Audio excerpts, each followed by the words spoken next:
Alrighty. So, I figured tonight I would get started on another project I may never finish. Something I've been wanting to do for a long time. Turn this flywheel, this, I don't know if it's from a Chevy small block or something. Anyways, turn it into a rudimentary rotary table.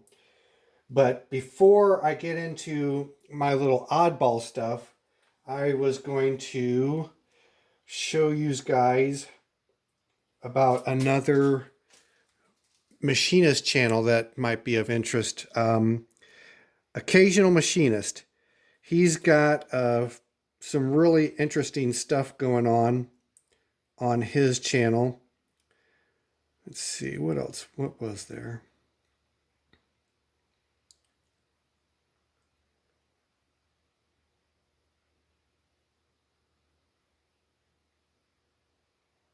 Well, at any rate, I can't remember what it was that really resonated with me, but he definitely has some serious skills going on, and I think it's another channel that might be of interest to some of you guys.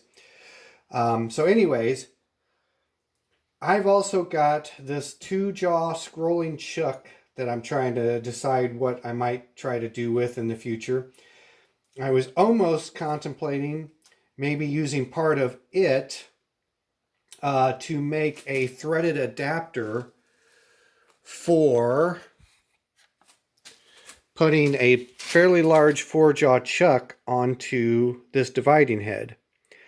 I've got a 10-inch four-jaw chuck, and the mounting threads that it has is completely different than the threads that are on this. So I was thinking about possibly making a new adapter for it and putting that on here at some point in the future. Definitely would be, I could definitely see some uses for a 10-inch four-jaw chuck on a dividing head. But anyways, the thing I'm going to tinker with, oh, and I'd forgot to get you guys back up here again. I got my 60-degree cutter in today from Amazon. Now, I'm sure some of you have probably heard about this before, but so I bought this for just shy of $30. It was one of two that was left on this particular seller's site. Oh wow, doesn't look like the keyways. Anyways, so I bought this one for 30 bucks. I looked at Amazon a day or two later as this was shipping out to me, and they changed the price up to like $52 for another one of these. So it's like, really, guys? I've heard or I've seen online where Amazon was doing things like that, and I thought, oh, no way. Sure enough, though, one of the other things I thought about maybe doing with this 60-degree cutter, if I made a really, I got to be careful, this thing's going to cut me if I'm not careful.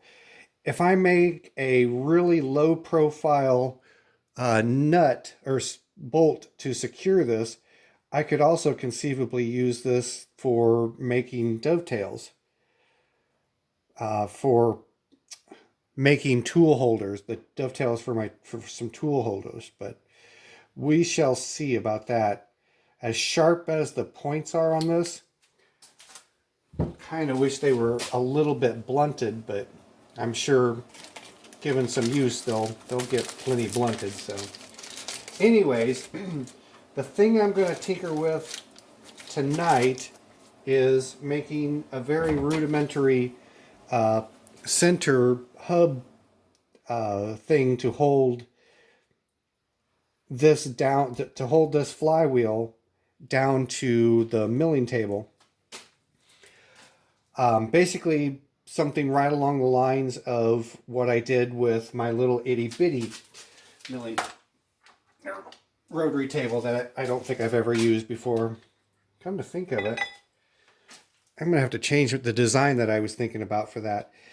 Anyways, this is the little baby rotary table that I came up with, but I don't think I've actually used it. But the principle is, it just, the center part, the center bearing section just secures to the table, and then I've got a pair of clamps that, you know, secure it down to the table as well. I just loosen the clamps up and manually rotate it or manually index it as I need to. And I'm thinking about doing something similar with the flywheel. The theory being, I don't have to pull out my 265 pound 16-inch rotary table every time I want to do something, you know, that takes, you know, a little bit bigger than what my 10-inch table can do. So we'll see. This thing has 168 teeth on it, so I can use the existing teeth on the flywheel or on the starter ring to do, you know, certain amounts of indexing. So anyways, I'm going to get this piece of 2.5-inch material chucked up on the lathe, and I'm going to turn down something that'll fit the inside diameter of this fairly snugly. And then probably just drill a hole in it, counterbore it for an Allen headed screw, and probably just use some sort of clamps outboard for this thing. But anyways, that's my thought. I'm going to go ahead and pause the video, and I'll bring you guys back as I start to actually have anything interesting to show.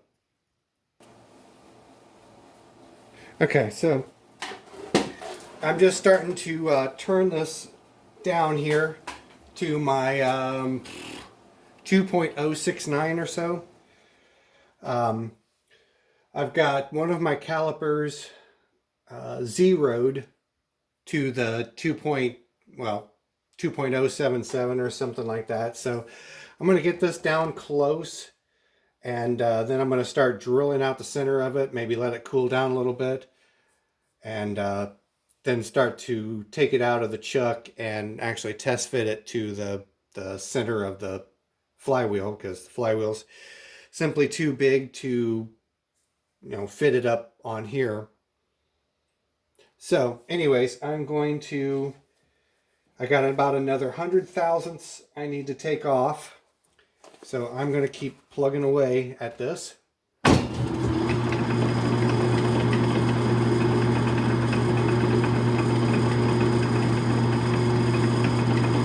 Dialed in about 33 thousandths.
Alright, let me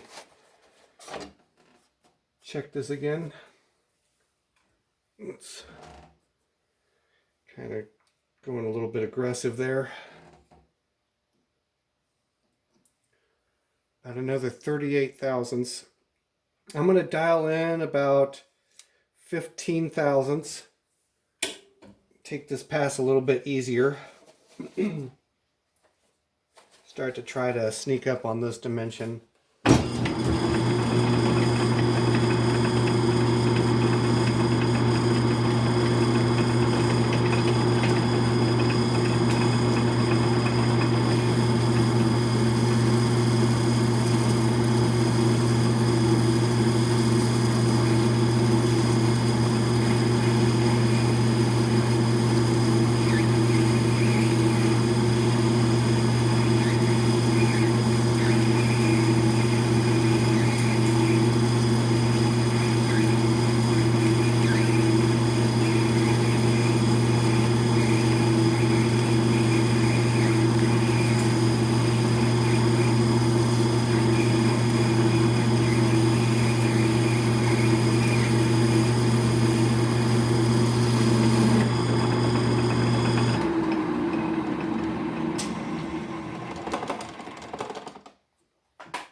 I'm still cutting pretty rough for some reason.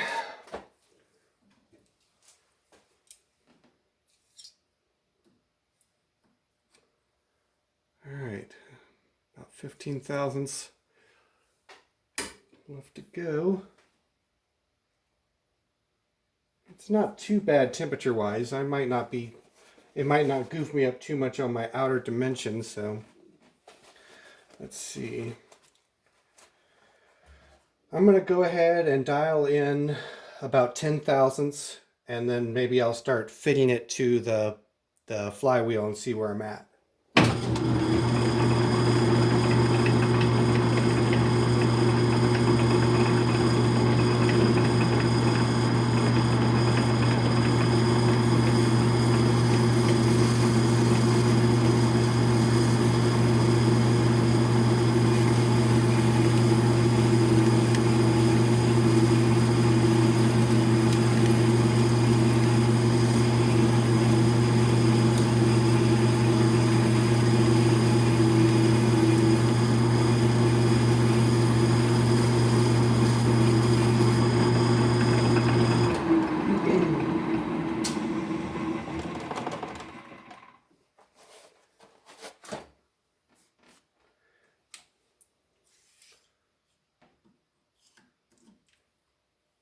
Forgot this one doesn't turn itself on.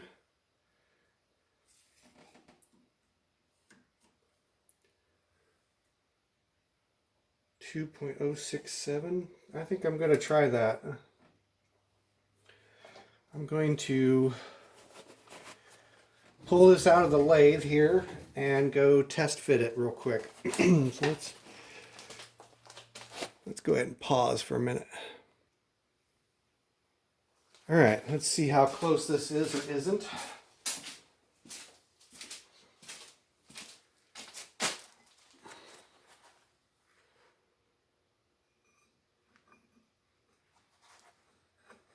Ooh. Ooh. Oh yeah, I think that's going to be pretty good, especially if it doesn't shrink. That's going to be a good size. If that doesn't shrink from cooling, I think I'm going to be pretty happy with that. I'm going to go ahead and chuck it back up and drill the center of this back out to with a 3/8 drill bit, and then see how I'm going to cut it off. Guess I'll have to take it to the saw and cut it off and then chuck it back up in the lathe and face it off. So at any rate, I'll get me about a 700 thousandths thick piece of that. So I will bring you guys back, well, pretty much when I've got this little part just about done. Okay, so I've got this thing cut off now, and I've got it checked up in the lathe. I just set some parallels in behind of it to get it approximately where I need it to be. So I'm just going to go ahead and clean up this cut off face of this thing, and then we'll see how it fits. I just dipped it in some water a little bit ago to cool it down because it was still pretty darn hot. So see how this works out. Actually, let's go with the other one. I don't want to risk the new carbide on an interrupted cut. Get some more speed.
I guess that chip finally broke off, so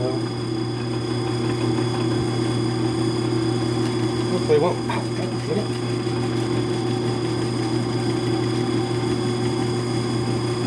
it still likes to spit hot chips at me from time to time.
Dial in just a little bit more, clean it up the rest of the way. I'm going to go ahead and pause you guys, and I'll bring you back when I'm getting this set up on the rotary table, or the flywheel, I guess I should say. Okay, let me kind of show you the grand finale of this whole thing here. So I've got a T-nut situated right there, and I'm going to secure this little hub to it. So I find a bolt that I like.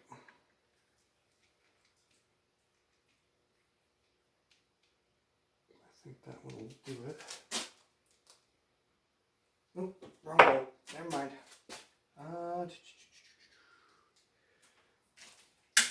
Let me get a normal 3/8 bolt here.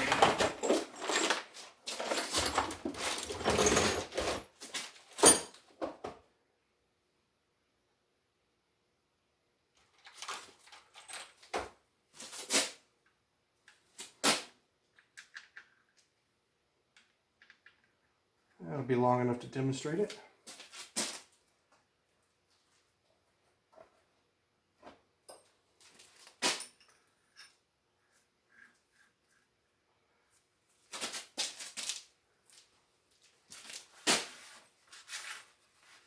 Spent a little bit of time sanding off some of the rust on the back side of this flywheel so it doesn't screw up my table on the mill here too badly. Okay, there's my pivot point.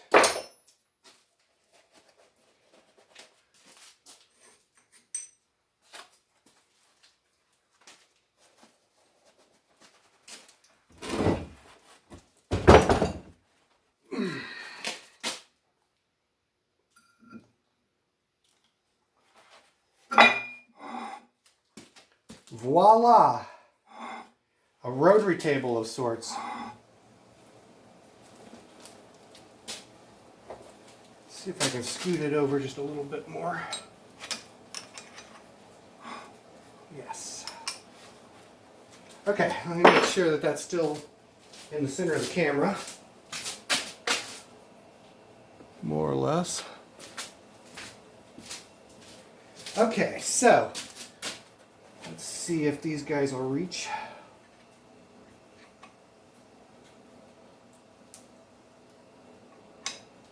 Alright, so if nothing else, I'll probably eventually make up some better or some clamps that fit this more appropriately. But for the time being, so that I can just kind of show you guys what I'm shooting for here, I'm just going to clamp it to the starter ring gear itself. But I figure when this is actually in use, obviously I need to clean up the surface of this. I need to clean up the underside a bit as well. But when it's actually in use, I'll probably just either drill and bolt as needed, closer into the center, or use the existing mounting bolts that are, or the mounting holes that are tapped and threaded, drilled and tapped, around here. But the idea I had, so I've got a few other ideas to improve upon this. These holes, these holes here are almost evenly spaced, except for right here. There's a pin in this hole. Otherwise, these holes that are not tapped are evenly spaced. So I figured if I needed to, I could make myself a really wide pin wrench to go across here to help me index this thing as needed, or help me to rotate it. As far as getting a positive lock on the teeth, there's several videos where people have made just not much more than a little tooth that will lock in as you rotate it around, you lock it in, and then clamp it down, that sort of thing. Craig of Craig's Workshop had even suggested a hand crank, basically a worm gear that fits these teeth just along the side of it. So that would be another option to actually get, the ability to crank this thing. But with 168 teeth, I can index, what did I calculate? Like, obviously 2, 3, 4, 6, 8, I think 12. I don't think I can't remember if I could do 16 or not, but anyways, I had quite a few options as far as what I could set up for indexing. But with a little bit more improvement, a little fine tuning, this could be pretty darn handy. So the bolt sits below the surface below this surface here. Worst case scenario, I probably will eventually have to surface this a little bit, but again, I'm not really shooting for anything super precise. If I need precision, I'll get the big 16-inch normal rotary table. So, I mean, that's it in a nutshell. There's definitely plenty of ways to improve upon it, but a person could make a fairly inexpensive rudimentary rotary table like this. So anyways, I will catch up with you guys later.